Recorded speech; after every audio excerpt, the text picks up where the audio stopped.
since he wanted to play, when I was getting me some food, we made a dance for him. Now the best way this dance can work, if a nigga shoot your dumb ass like 4 or 5 times before you fall. But if you don't got nobody to do that for you, just lay down smooth like this, right? Lay your bitch ass down and point them toes up, right? And spread a little bit, cause the nigga done spanked you. That nigga said nigga done spanked you. Hey y'all, today I'm gonna talk about Mr. Dogface. What possessed your ugly ball sack looking ass to get on this internet and put my name in your mouth yesterday? The Fed's not letting nothing slide in the rap community in 2026. Shit, a couple weeks ago we talked about a Detroit rapper who defended himself. Well, at least according to the facts that was presented to the public. At first the internet called it self-defense. A Detroit rapper survives an attempt robbery, shots goes off, and just like that, social media already had a verdict. He was protecting himself. He had no choice. It was either him or them. And honestly, at first glance, it looked like that. A man gets robbed, he fights back, and people naturally side with survival. But according to federal authorities, one single action changed everything. One statement made by investigators claims the entire self-defense argument may be wrong. Not because he defended himself, but because of what happened after. Authorities say surviving a robbery was never the issue. It was the decision afterwards, which we later discuss in this video. According to the federal criminal complaint, after the initial danger was over, the victim who turned suspect had chased the men involved before standing over one of them after serious injuries were already inflicted. And that one move may have turned this from self-defense into a federal criminal case. That's the part social media wasn't talking about. Because inside these documents, which we'll later break down, it also reveals the real injuries. He may not have caught a body, and he may not be fighting a murder charge or attempt murder for now. But the paperwork shows just how severe the injuries were to the people police say tried to rob him. One victim reportedly begged for his life. Another detailed exactly what happened. Is that Ben 10 that begged for his life? Statements to paint a completely different picture than what the internet first believed. This wasn't just a quick shootout and walk away. We may not have the full indictment, but we have the federal complaint. And according to the feds, this turned into a chase. And in return, injuries so severe, the federal agent stepped in weeks later and arrested the victim turned suspect on his way to an interview in California. Now, he's not facing murder charges as we mentioned, but when you are already a convicted felon and firearms get involved, the feds don't need nobody. They just need enough. In this video, we're going over the criminal complaint, the statements, the real injuries involved, the suspect sits while in the hospital, and the suspect turned victim 2017 felony case that made him prohibited from carrying or even being in contact with firearms, which led to his arrest. So before we go over this one, I want you guys to remember, I don't give you no angle. I just give you the story. This all eyes has been on Detroit, well at least Michigan. See, the inkster rapper, AllStar JR, as we mentioned many before, most of you are aware now, has shot 2 individuals who allegedly was there to rob him in the presence of Jay Prince, a man who is talking to his baby mother to this day. Now since then, another picture has been posted by Jay Prince holding his son next to the baby mother. Also, AllStar JR has made subliminals online and even made a song called Mob Untied, sending shots at Junior. Junior running around here tripping, nigga, use a hoe. Keep on sending fucking that bitch in the dance. Now we briefly mentioned it, but AllStar JR in the video dates back a decade ago. Back in 2015, him, alongside T. Grizzly, was involved in home invasions at Michigan State University dormitory, which led to conviction. Jeremy Christopher Ford, 25 at the time, had pled guilty to home invasion charges in Ingham County Circuit Court and was sentenced to 1.5 to 15 years in prison. Now that's important because the time he didn't serve incarcerated, well, he was on probation for. Terry Wallace, also known now as T. Grizzly, was also arrested in connection with a robbery in Kentucky last summer and remains in custody there. T. Grizzly was a student at MSU when the home invasions occurred. Investigators said the pair was tied to about a dozen incidents over a 15-day period in February of 2014 at Hubbard Hall. In each case, someone walked into an unlocked dorm room during the early morning hours and stole items ranging from computers to cell phones to cameras and cash. Police recovered nearly $10,000 worth of stolen merchandise and nearly $10,000 in cash on AllStar JR. He was taken into custody shortly after warrants were issued in the summer of 2014. Court Damn. records indicate about that time, T. Grizzly and 2 other Detroit men were arrested in connection with an attempt robbery at a pawn shop and jewelry store in Langston, Kentucky. The suspects, who were carrying hammers, were held at gunpoint by the store's owner until police arrived. When T. Grizzly came home, he dropped that track first day out, and he mentioned, "JR, ain't it a blessing?" The castle, hey JR, nigga.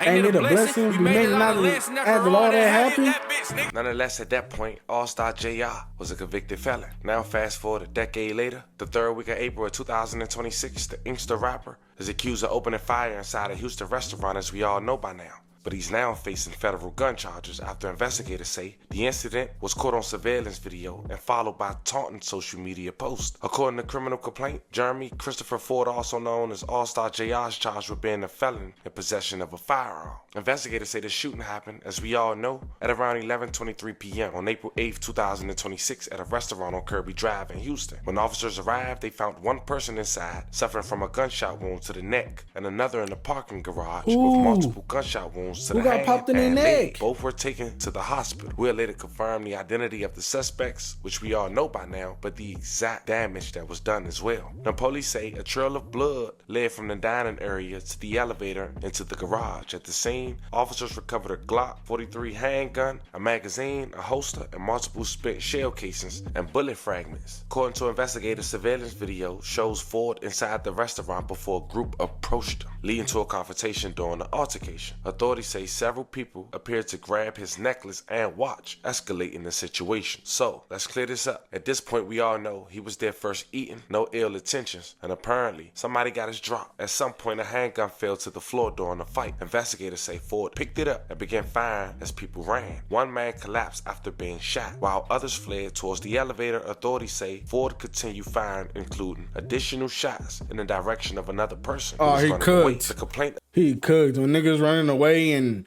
look, let me tell y'all how this shit worked, because I posted a video that went ultra viral. I posted it like 3-4 times just to get the little and it went viral each time. It's kind of like with that girl situation. I think it was in Detroit or some shit. I don't know where it was, but her brother was getting beat up, right? Her brother getting beat up. Whoop, whoop, whoop. She didn't even try to break it up. She ran straight to the car, grabbed Blick, and shot all 3 of them. And she's still in jail to this day. And then the whole confrontation behind it was, oh, she's saved and she shouldn't be in jail because she was protecting herself and this and that. And they could have killed her brother. And you gotta think, it's kind of like the same situation as this, bro, except he by himself, right?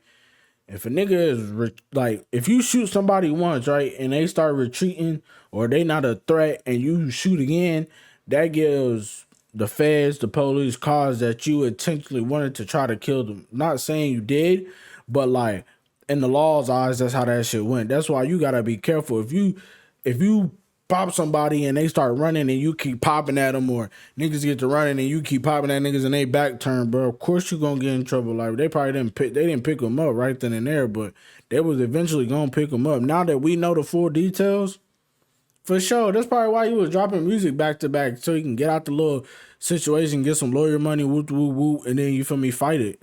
Alleged. Ford then returned to the injured man and fired additional rounds at close range while he was lying on the floor. Investigators say he later pointed the gun again, but appeared to be out of ammunition. The court documents also allege he struck the man with the handgun and spit on him before leaving, which he later confirmed in a social media post, which we'll later check out. Authorities say a third person, that nigga did some extra was shit, also shot but suffered non-life-threatening injuries. Hospital officials told investigators one of the injured victims had his finger amputated due to the gunshot wound and suffered severe leg injuries. Another victim, as of April 15th, did not have feeling in his legs, which confirms Ben 10 is paralyzed from the waist down. Investigators say Ford fled the scene in a white Cadillac Escalade before officers arrived. The affidavit also states that after the shooting, Ford allegedly posted multiple videos on social media, which we all know, appearing to taunt those involved. Investigators say he later released a music video referencing the shooting, including lyrics about the incident and what authorities describe as a reenactment. The feds not playing with these rappers. Officials say Ford has a prior felony conviction in Michigan, which makes it illegal for him to possess a firearm. But here's the thing. They didn't say it was his. Now, AllStar JR was on his way to a Vlad TV interview when he was arrested in California. But here's the messages authorities are referencing to. Just 48 hours ago, he posted it to his social media. It was DMs between him and Ben 10.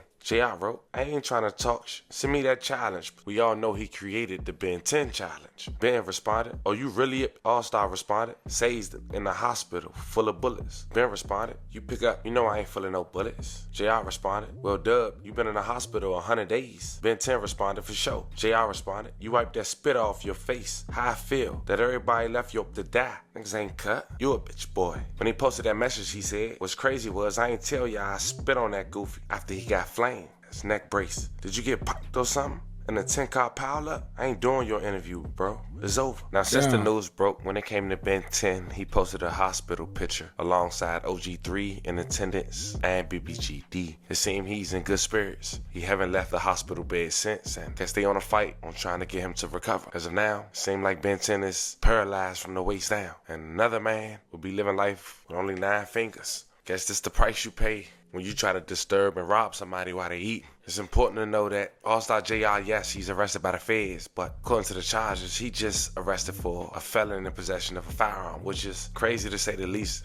But you talking about attempt murders at stake. You know, you talking about the feds saying he came back and he stood over Ben. But the clip feds was say anything. Maybe that saved his life. It's more developed. I keep you guys updated. Let me know how you guys that's feel one about thing. this. It's finna be crazy. I can't wait to see that too. I ain't gonna lie, cause if he a felon and he had a gun, bro, they can finna try to get him years, bro, regardless of the situation and what happened, bro. It's finna have to go do like at least his first little robbery situation when he got arrested, it was 1.5 to 15, and then he got out and did the rest on probation, and he's still on probation, and he a felon. So him even picking up the gun to save his life potentially is against the law. You feel what I'm saying? So that nigga cooked, bro. I ain't gonna lie. He had his little run and shit. I think that's why he had his little run, because he knew the feds was coming. Like, he knew they was finna come kick dough. Eventually they was gonna pick him up. That's why he was going on that crazy run on the internet. And I ain't gonna lie. He went on a crazy run on the internet. Like, nigga, everybody was having fun with Ben 10 though. You feel me? That's what happens when shit like that goes on anyways in these streets.